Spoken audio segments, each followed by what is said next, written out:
Hello everyone, I am Ivan and together with my teammates Aina, Zawawi, Nila and Shalini will explain about a separation process called humidification.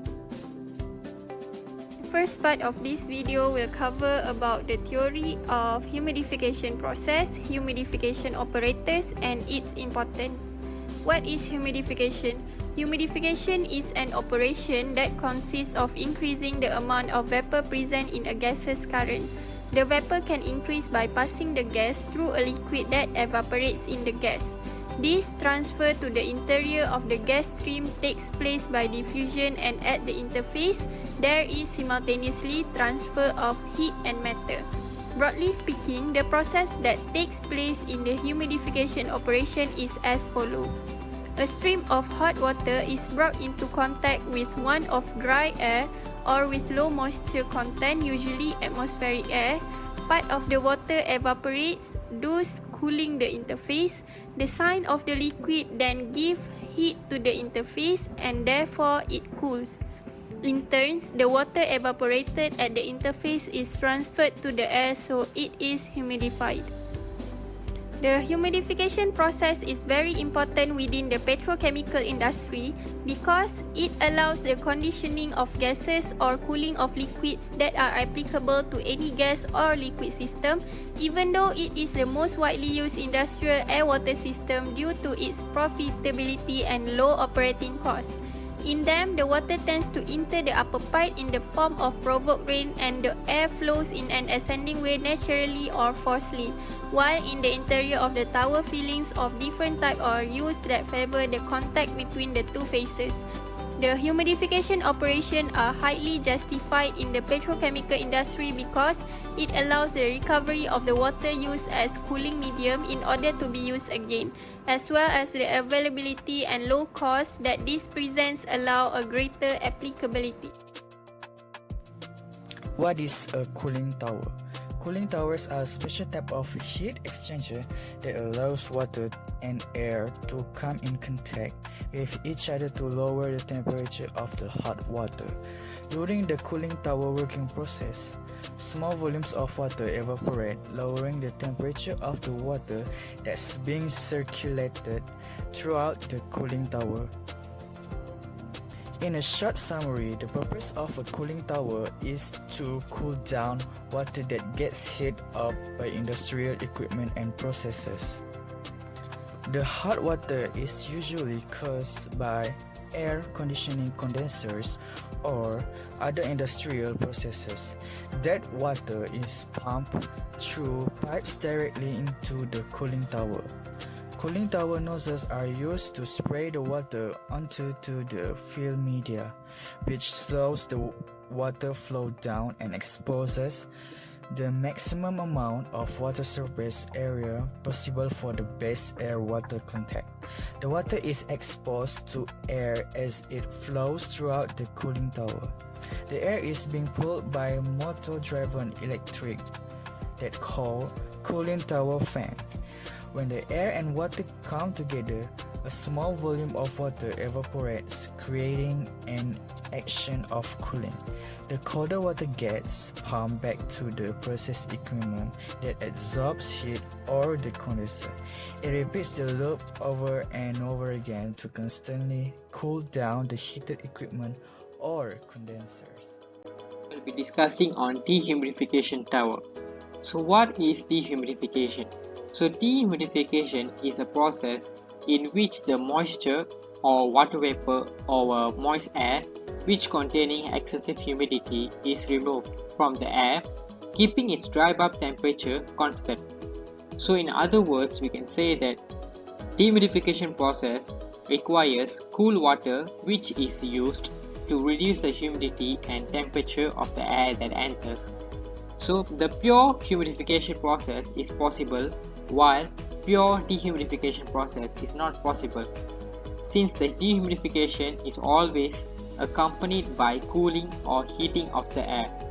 So as you can see down there, it is how the psychometric chart representing cooling dehumidification and heating dehumidification respectively. As we move on to the next slide, this is how a dehumidifier works. first, the moist air is drawn into the unit by a fan. Then, the air passes over the cooled coils and the air is cooled. Its moisture condenses, and the water falls into the drip pan or removable bucket in the dehumidifier. So that's the final step. The cool air passes back over the dehumidifier's warm water, which slightly reheats the air before it's discharged to the environment. So in order to increase the efficiency, the dehumidifier attracts moisture like a magnet. So this is the example of dehumidifier. Air conditioner in your house is an example of dehumidification process because it acts as a cooling equipment as well as reducing the humidity of the room.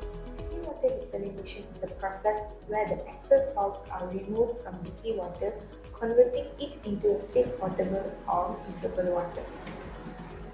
Influence of desalination process is the saline water source, that is seawater. Effluents of desalination process are greenhouse gases emission, freshwater source as well as brine water. Brine water is a high concentration solution of water. This is the sequence of seawater desalination process. Step 1 is the seawater intake. Seawater is drawn in from the ocean to specially designed intake structure. Step 2 is the intake screening facility. Step 3, pre-treatment. It involves the various methods such as sedimentation, coagulation, and filtration that helps to remove suspended solid from the seawater. Step 4 is the desalination process that helps to remove salt and other impurities from the water. Step 5 is the post-treatment, which involves the treated water is made potable by adding chemicals such as chlorine and fluoride. Step 6, drinking water supply tank, where the treated water is thawed in the drinking water supply tank. Step 7 is the water concentrate outlet, where the seawater concentrate removed from the outlet tunnel of desalination unit to the ocean by using the diffuser structures. So these ocean currents will help to dilute the concentrate within seconds.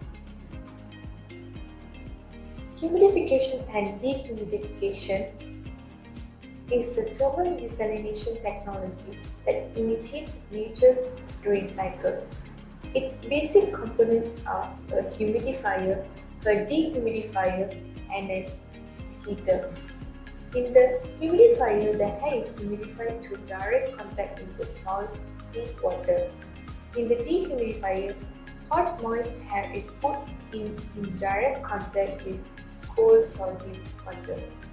This causes the water vapor to condense, which then produces a fresh water stream.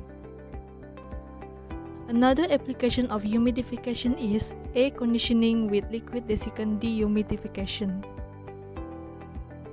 This is the schematic diagram of a basic liquid desiccant dehumidification and air conditioning system, which are generally made of 4 major units, namely dehumidification unit, regeneration unit, liquid desiccant storage unit, and sensible heat entering unit, which is also known as direct evaporative cooler. First, we look at dehumidification unit. It is used to remove the moisture of the inlet air by bringing into contact with sprinkled liquid desiccant. It has an additional insulating layer and a filter layer, which are used separately to prevent environmental heat effect on dehumidification and remove the droplet of the liquid desiccant brought by the processed air. The inlet liquid desiccant needs to be pre-cooled to lower its surface vapor pressure to improve dehumidification efficiency. Next is the regeneration unit. It is used to regenerate the diluted solution flowing from the dehumidification unit to an acceptable concentration, which is the desiccant initial concentration. Thus, the continual operation of the cycle can be maintained. In this unit, the surface vapor of diluted hot liquid desiccant is higher than inlet ambient air. So the direction of the mass transfer, which is the water, is from spray liquid film to processed air. The weak solution is concentrated near to the initial concentration of the desiccant solution pumped into the dehumidifier. The surface vapor pressure difference between liquid desiccant film and air is acting as a driving force for mass transfer. Therefore, the diluted solution flowing from the dehumidification unit needs to be preheated to increase its surface vapor pressure. The other units, which are the direct evaporative cooler unit, used to remove the sensible heat load of the process air flowing from the dehumidification unit according to indoor air comfort standards. As for the desiccant storage tank, it is used for purpose of energy storage by storing the regenerated strong solution. That's it for now. I hope you all enjoy our video. Thank you for watching.